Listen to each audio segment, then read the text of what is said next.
Est-ce que je mettrais pas WrestleMania 32 dans ma liste?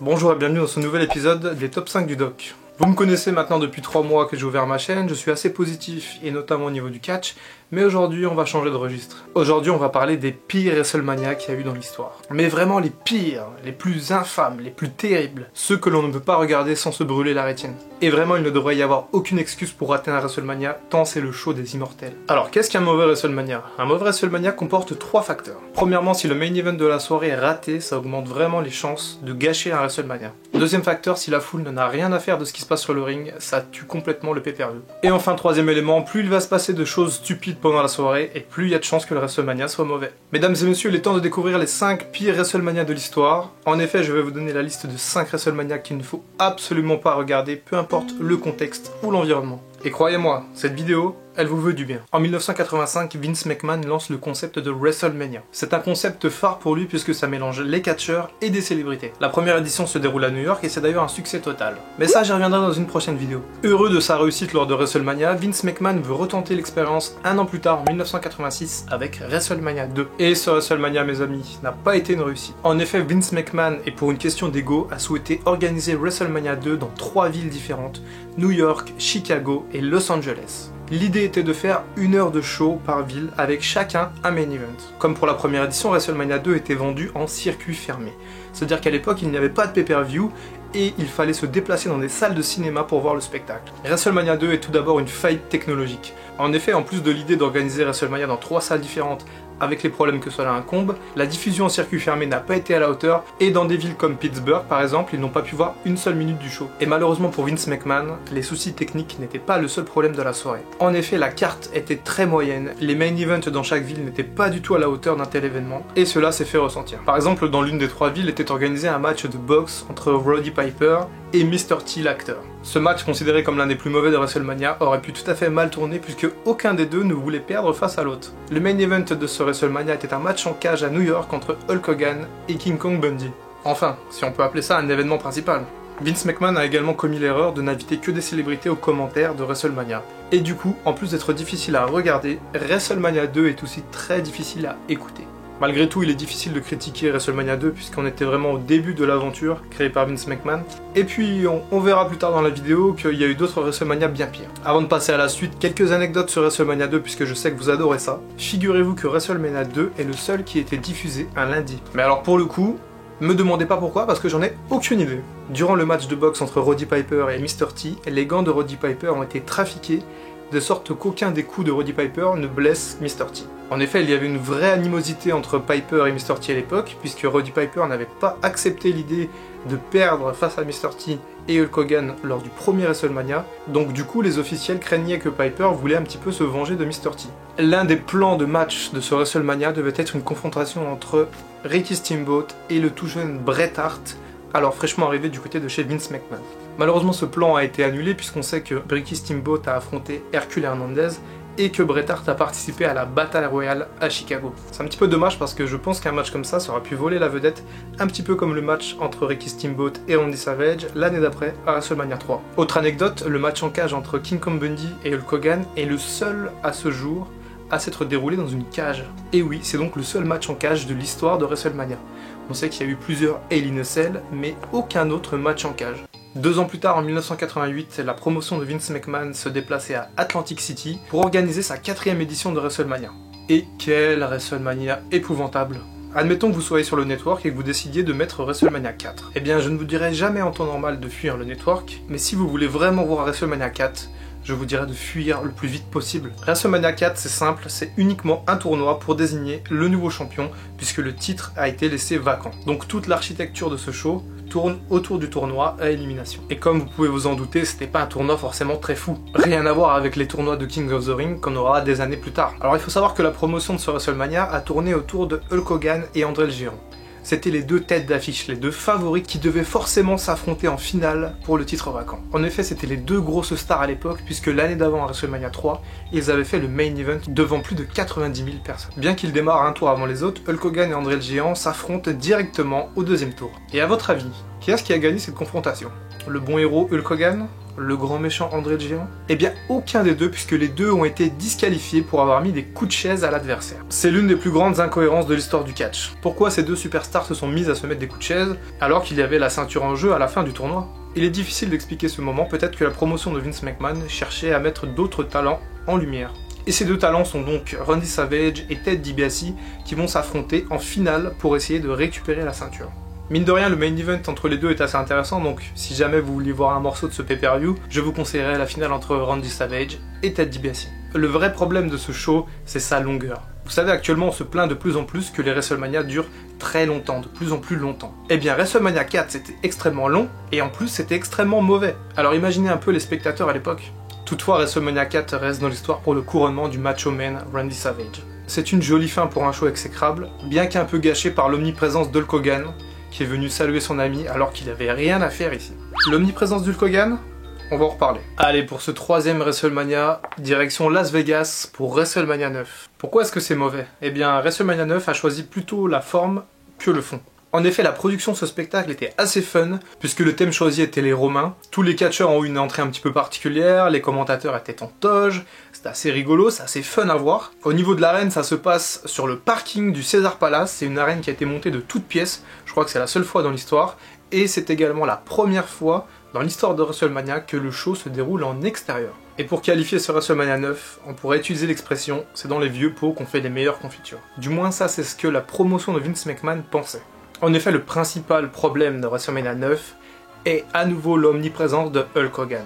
Hulk Hogan a quitté la WWF après WrestleMania 8. WrestleMania 9 était l'occasion de revoir Hulk Hogan en tag team avec Brutus Beefcake. Et ce bon vieux Hulk Hogan est revenu à l'époque très amaigri. En effet, il y avait des procès et des enquêtes pour utilisation de stéroïdes du côté de la WWF. Et du coup, pendant cette affaire, les lutteurs perdaient du poids mystérieusement. Alors qu'on était en 93 et à l'aube d'une nouvelle génération, la promotion a quand même souhaité miser sur Hulk Hogan pour s'attirer les faveurs des foules. En effet, le main event de WrestleMania 9 était une confrontation entre le champion Bret Hart et son challenger Yokozuna. Bret Hart a perdu le titre après une ruse du manager Mr. Fuji. Et là, le drame, le retour de Hulk Hogan qui défie Yokozuna et qui le bat en moins d'1 minute.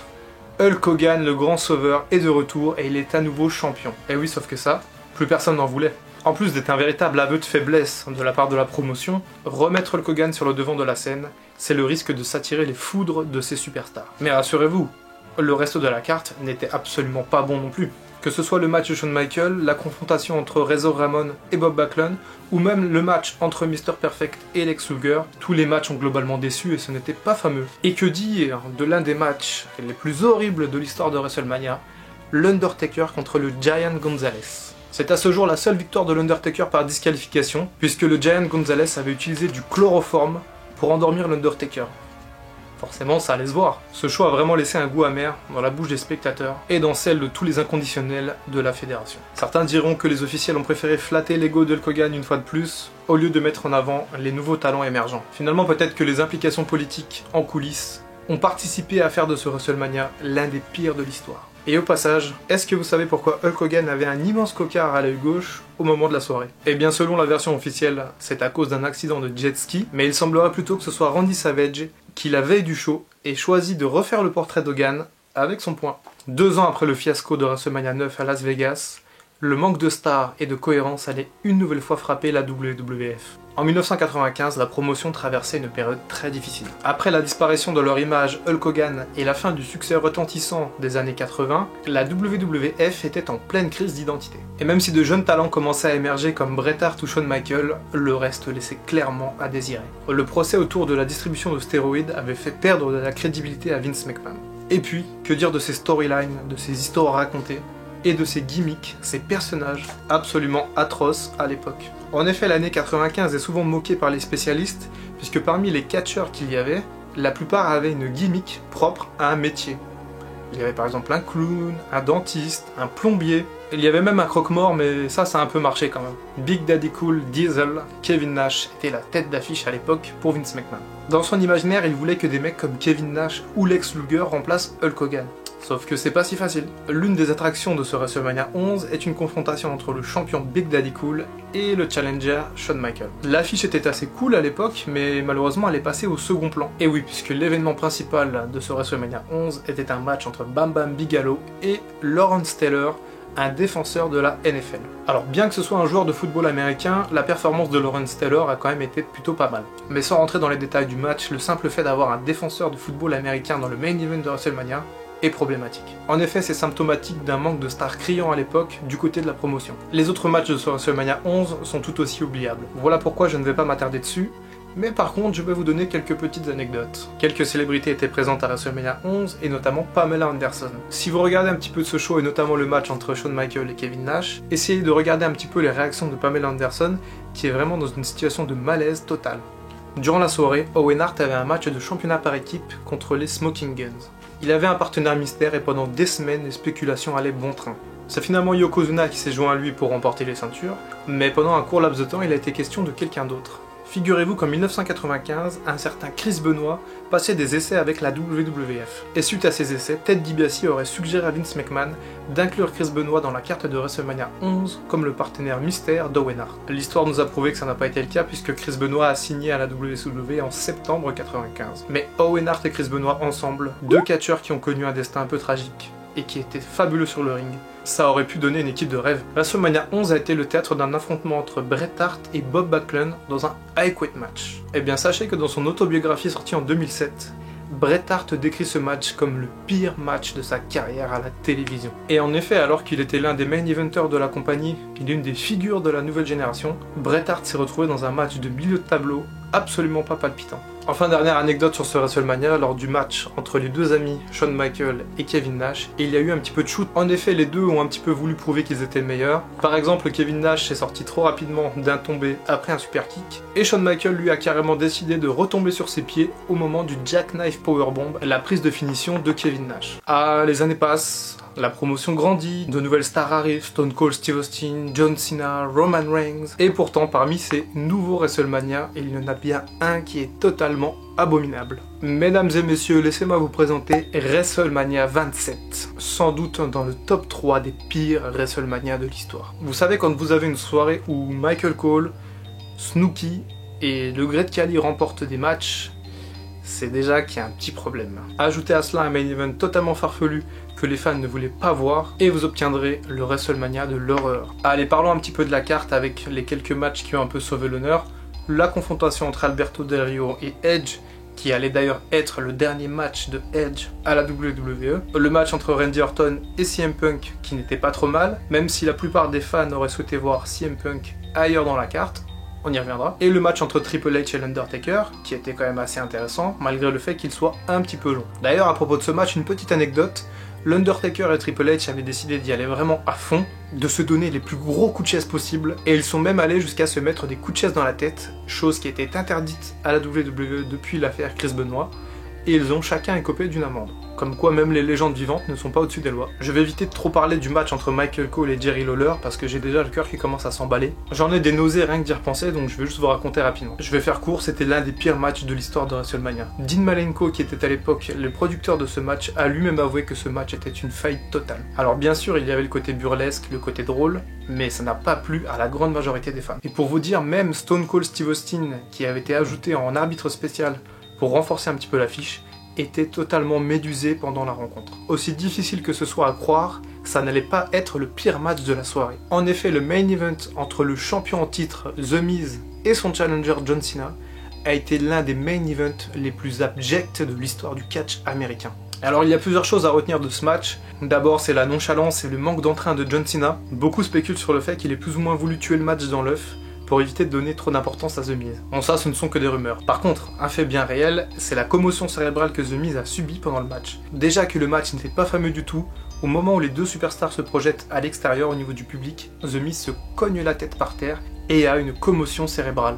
Cela s'arrête sur un double décompte à l'extérieur, un match nul donc, jusqu'à ce que The Rock, l'invité spécial, arrive et relance le match. Bien que la présence de The Rock pour cet événement soit plutôt appréciable, en plus ça faisait 7 ans qu'il n'avait pas mis un pied sur un ring, la présence de The Rock a plus ou moins saboté entièrement WrestleMania 27. En effet, le main event entre John Cena et The Miz n'a servi qu'à une chose, à lancer les premières pierres de la rivalité entre John Cena et The Rock, ce qui mènera au main event de WrestleMania 28 l'année d'après. Pourquoi avoir laissé The Miz en top heel dans le main event, quand à l'époque les fans voulaient absolument voir CM Punk en tant que heel numéro 1 ? Pour la petite anecdote, CM Punk raconte dans son DVD qu'il était absolument furieux de se retrouver face à Randy Orton et pas dans le main event, et ça a engrangé tout le reste, la frustration, la promo à Raw, la renégociation de contrat et ensuite les 2 ans de règne qui ont suivi. Et puis finalement pour CM Punk, c'était peut-être pas si mal de pas se retrouver dans le main event, parce que ça aurait été peut-être lui qui aurait été sacrifié pour laisser la lumière à The Rock et John Cena. Enfin, il est également surprenant de ne pas avoir eu le match entre Triple H et l'Undertaker à la place du main event. Avec un placement différent sur la carte, peut-être que le ressenti général autour de WrestleMania 27 aurait été un petit peu différent. Voilà, cette vidéo sur les pires WrestleMania s'achève. Je vais quand même donner quelques mentions. Au lieu d'être les mentions honorables, ça sera plutôt les mentions du déshonneur. Je vais vous parler de quelques autres WrestleMania qui n'ont pas du tout marqué l'histoire. Si l'on devait compléter cette liste, je rajouterais WrestleMania 5, WrestleMania 15, WrestleMania 16 et WrestleMania 32 que je n'ai pas trouvé bien du tout. En effet, et c'est totalement personnel, pour moi WrestleMania 32 n'était pas du tout une réussite. J'ai d'ailleurs failli le mettre dans les pires WrestleMania, mais la raison m'a repris au dernier moment. Pour moi, les 2 problèmes principaux de WrestleMania 32 ont été les suivants. D'abord, une construction de show totalement focalisée sur Roman Reigns, et le sentiment pour de nombreux téléspectateurs qu'on les force à avoir Roman Reigns en tant que champion. Effectivement, et même après toutes ces années, la WWE reste sur ses positions.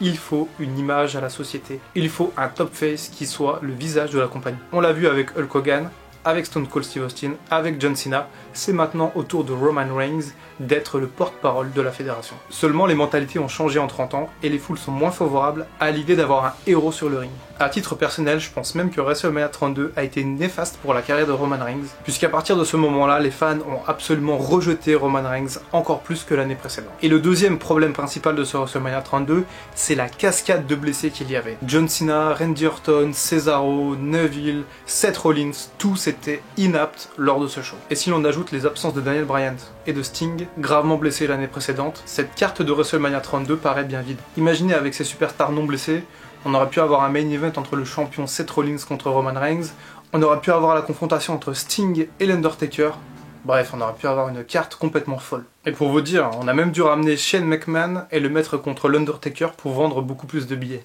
Allez, cette vidéo s'achève, si jamais vous voulez voir de bons WrestleMania, je vous conseille les éditions 10, 17, 21, 24 et 30. Comment ça? Vous voulez une vidéo sur les meilleurs WrestleMania? Allez, c'est ici que je vous laisse. N'hésitez pas à me dire par commentaire quel est pour vous le pire WrestleMania de l'histoire. N'hésitez pas à me suivre sur les réseaux sociaux, la page Facebook pour vous tenir informé des sorties de vidéos, le compte Twitter pour les réactions de pay-per-view en live et pour les news, et le compte Instagram pour vous faire partager les tournages, et vous faire partager les événements comme par exemple les shows de la PC qui arrivent, et celui de la WWE en mai à Paris. N'hésitez pas à liker la vidéo et à vous abonner à la chaîne. La prochaine vidéo parlera de l'histoire de WrestleMania. C'était le Dr Wrestling, à très bientôt pour une prochaine vidéo.